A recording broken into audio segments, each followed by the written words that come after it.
Hola, ¿cómo estás? Bueno, hoy arrancamos con el capítulo 8 del libro de Mateo. Comienza así: Jesús sana a un leproso. Al descender Jesús del monte lo seguía mucha gente. Un leproso se le acercó, se arrodilló ante él y le dijo: Señor, si quieres, puedes limpiarme. Jesús extendió la mano, lo tocó y le dijo: Quiero, ya has quedado limpio. Y al instante su lepra desapareció. Entonces Jesús le dijo: Ten cuidado de no decirle nada a nadie. Más bien, ve y preséntate ante el sacerdote y ofrece por tu purificación lo que Moisés mandó, para que les sirva de testimonio. Esta historia siempre me llena de compasión, porque el leproso le estaba diciendo a Jesús: si querés, podés sanarme. O sea, ¿querés sanarme? Todos sabemos lo que es la lepra y que la gente, más aún en aquella época, los tenía afuera de la ciudad, estaban alejados, nadie los quería tocar, y el Señor dijo: quiero, y los sanó. Esa humildad en la persona, reconociéndolo a Jesús como su sanador, y ese amor, ¿no? Y compasión de Jesús al sanarlo, al querer sanarlo, es algo que a mí siempre me llena de ternura, ¿no? Y cuántas veces habremos ido delante de Dios con nuestras dificultades, nuestros problemas, nuestras enfermedades, y le hemos dicho: Señor, ¿querés sanarme? O si querés, podés sanarme. Y el Señor siempre, con su compasión y su amor, nos da una palabra de aliento, o nos da la sanidad física, o una sanidad espiritual, una sanidad del alma. Él siempre nos sana. A veces no obtenemos lo que queremos, pero sí obtenemos lo que el Señor sabe que es necesario para nosotros. Yo también he hecho un examen de conciencia. A mí las escrituras siempre me confrontan y analizo y digo: ¿no será que tal vez, porque he tenido muchas dificultades en el pasado, más que nada laborales, económicos, ¿no? Muy difícil me resultó. Y después pensaba: ¿no será que tal vez el Señor sabe que yo, con unos pesos de más, me puedo llegar a alejar de Él? Y a veces me ha pasado que antepuse mi cansancio, mi trabajo, el trabajo que Él me había dado, tal vez muy bueno, muy bien remunerado, y antepuse todo eso a ir a la iglesia o a hacer, no sé, las obras que Él me había pedido que hiciera. Yo por eso digo siempre, ¿no? Perdón que me haya quedado tildada, pero es para reflexionar. A veces, si nos da el Señor lo que nosotros queremos, ¿qué hacemos con eso? También lo puedo comparar con un niño de 3 años que me pueda pedir a mí un auto. Yo no le puedo dar un auto, porque un nene de 3 años no puede manejar un auto. ¿Qué le voy a dar? Un triciclo. Porque si lo subo a un auto puede ocurrir o generar accidentes y cosas fatales. A veces nosotros creemos que estamos maduros y pedimos cosas que tal vez es para alguien maduro. Pero el Señor, que nos conoce, sabe que aún no podemos obtener esto que pedimos, que queremos, porque todavía no sabríamos qué hacer, porque no estamos crecidos aún en algunas áreas. Y soy muy cuidadosa al decirlo, pero creo que el ejemplo es claro. Versículo 5 del capítulo 8. Jesús sana al siervo de un centurión. Al entrar Jesús en Cafarnaúm, se le acercó un centurión y le rogó: Señor, mi criado yace en casa paralítico y con muchos sufrimientos. Jesús le dijo: iré a sanarlo. El centurión le respondió: Señor, yo no soy digno de que entres a mi casa, pero una sola palabra tuya bastará para que mi criado sane. porque yo también estoy bajo autoridad y tengo soldados bajo mis órdenes. Si a uno le digo que vaya, va, y si a otro le digo que venga, viene. Y si le digo a mi siervo, haz esto, lo hace. Al oír esto, Jesús se quedó admirado y dijo a los que lo seguían: de cierto les digo que ni aún en Israel he hallado tanta fe. Yo les digo que muchos vendrán del oriente y del occidente y se sentarán con Abraham, Isaac y Jacob en el reino de los cielos. Pero los hijos del reino serán arrojados a las tinieblas de afuera. Allí habrá llanto y rechinar de dientes. Luego dijo Jesús al centurión: ve y que se haga contigo tal y como has creído. Y en ese mismo momento el criado del centurión quedó sano. El centurión, o sea, un soldado romano que tenía bajo sus órdenes 100 soldados, ¿no? Reconoció en Jesús que era hijo de Dios y que tenía autoridad.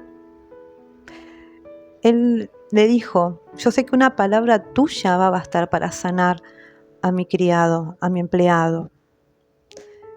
Tuvo más fe él, y muchas veces podemos ver eso, ¿no? Nosotros los cristianos, cuántas veces dudamos y tenemos que ver tenemos que volver a leer esto.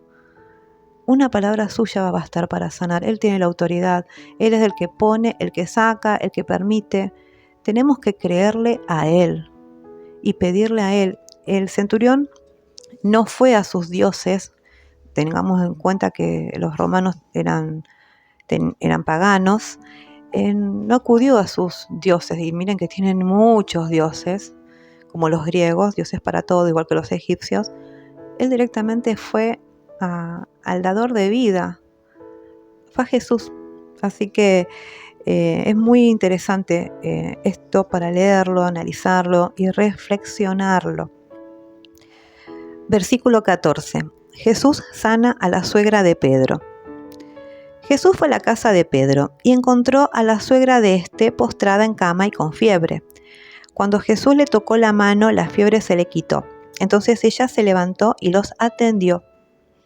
Al caer la noche, le llevaron muchos endemoniados y él, con su sola palabra, expulsó a los demonios y sanó a todos los enfermos. Esto para que se cumpliera lo dicho por el profeta Isaías: Él mismo tomó nuestras enfermedades y llevó nuestras dolencias.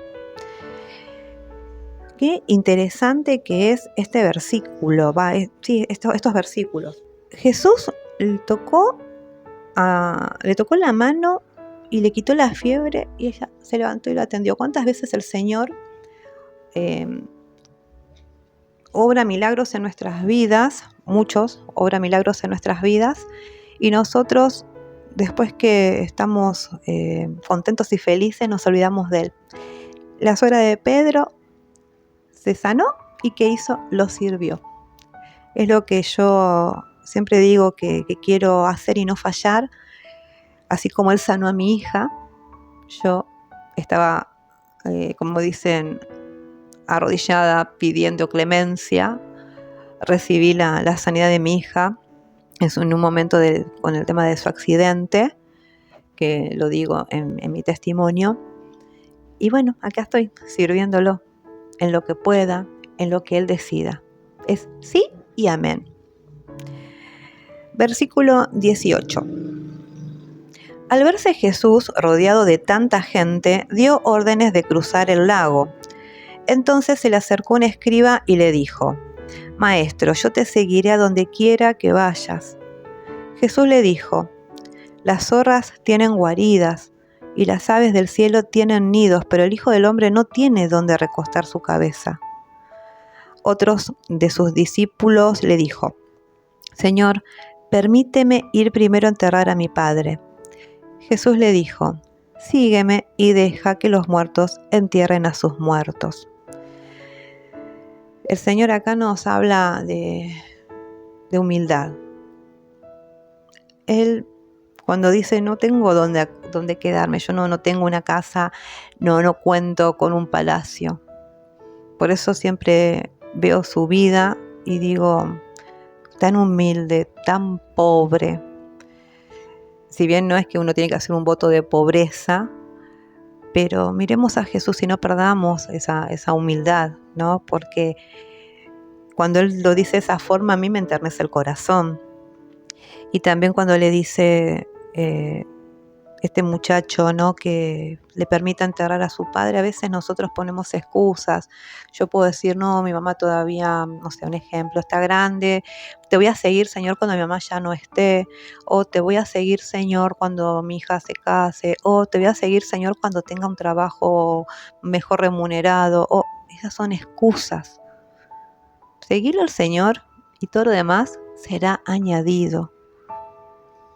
Versículo 23. Jesús calma la tempestad. Luego subió a la barca y sus discípulos lo siguieron.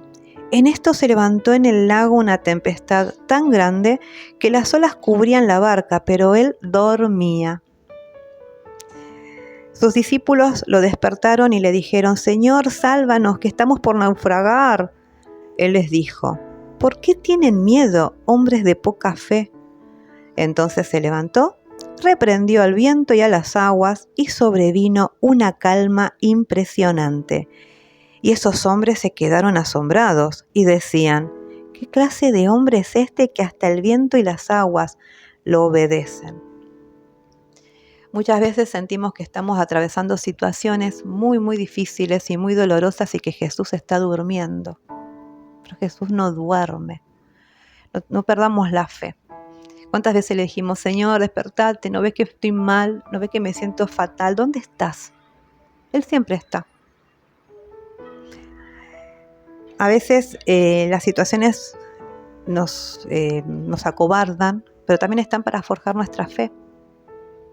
Ellos tenían a Jesús en su barca, no iban a hundirse, no iban a naufragar.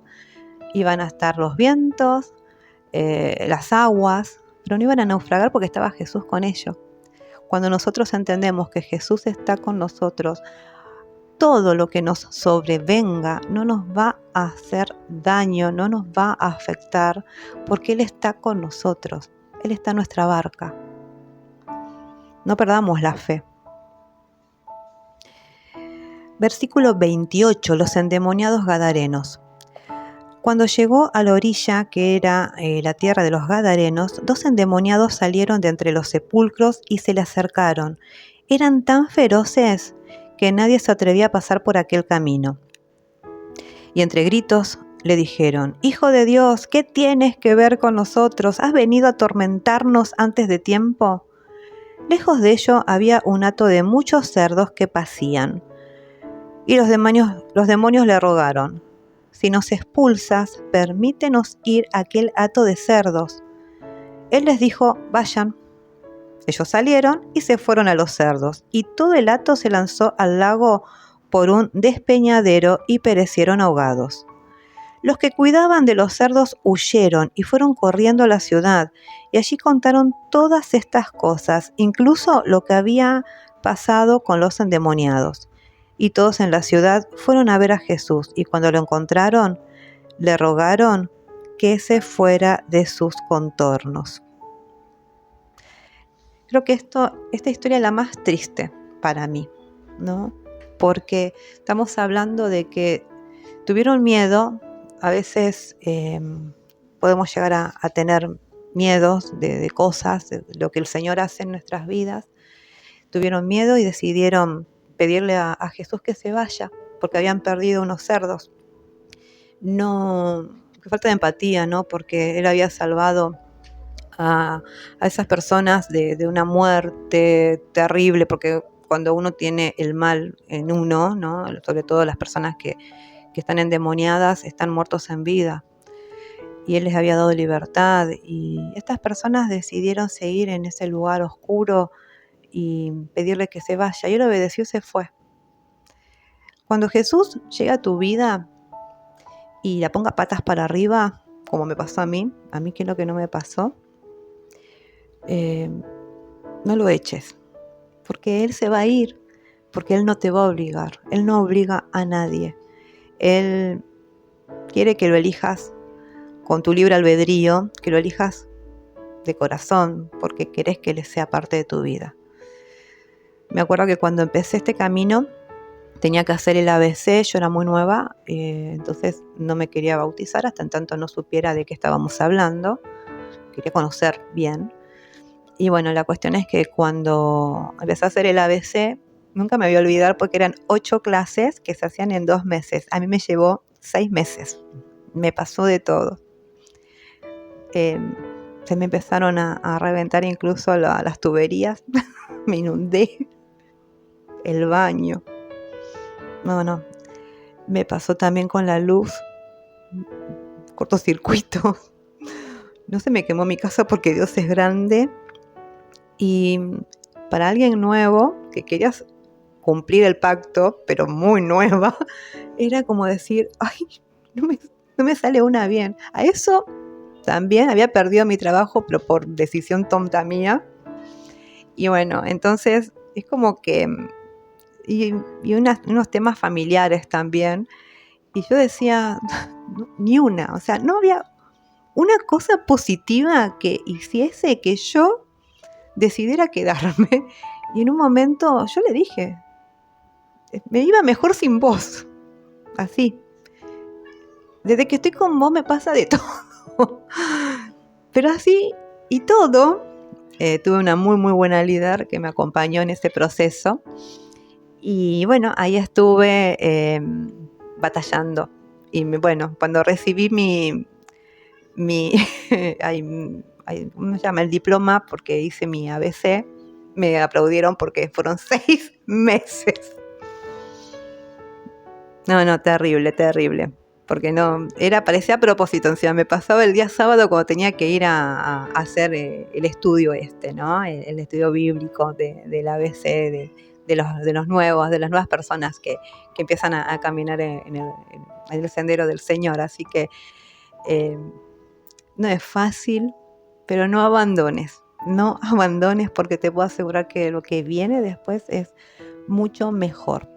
Otra cosa que también me había pasado era que yo no hice jamás un juicio en mi vida laboral, solo uno solo, y lo perdí. O sea, lo gané, pero no cobré. Porque la persona a la que le hice el juicio, una persona bastante especial, que tuve que perdonar, se dedicó a cambiar de dueño, se dice, cuando uno como testaferros. O sea, en el transcurso de lo que duró esos 2 años del juicio, cambió de nombre o de nominación varias veces. Entonces, cuando sale la sentencia en la cual yo gano, unos abogados excepcionales, bueno, surgió esto que no iba a poder cobrar y que tenía que hacer juicio al nuevo dueño. Y yo dije, no, porque yo ya conocía la dinámica, le dije, lo va a volver a hacer porque no quiere pagar, lo va a volver a poner a otro. Y entonces yo no puedo hacer juicio. Bueno, la cuestión es que me sentí tan mal, salí de ahí llorando, enojada, porque yo decía lo que iba a ganar en ese juicio que era encima totalmente legítimo. Mi reclamo fue legítimo y demás. Me podía haber ayudado para mi hija y para mí puntualmente, no sé, en poner un comercio, en comprar un vehículo y no sé, ser remis, qué sé yo. Era un dinero importante, con unos años de trabajo que yo ya tenía ahí y demás. Y bueno, la cuestión es que me sentí mal y salí de ahí llorando, enojada, y fui directamente a la iglesia. Estaba mi líder, mi pastora en ese momento, y le dije, no puedo más. Hasta acá llegué. Ya está, no hay más. Y ella también se compadeció, se emocionó también conmigo y me abrazó tanto, porque eran muchas cosas que yo venía viviendo. ¡Ay, hola! Y bueno, la cuestión es que oramos, me ministró y bueno, aquí sigo. Vení. Yo ya dije que algún día iban a aparecer, sobre todo una que es muy mimosa y tiene una bocina. Nena, vení, ya que estás, vení que te presento. Ella es París. Hola, París. París. Bueno, los dejo hasta el próximo capítulo. Que Dios los bendiga, los acompañe, los guarde y que puedan reflexionar y pedirle la guía del Señor para tomar decisiones en Él. Caminar de su mano es la mejor elección. Bendiciones para todos.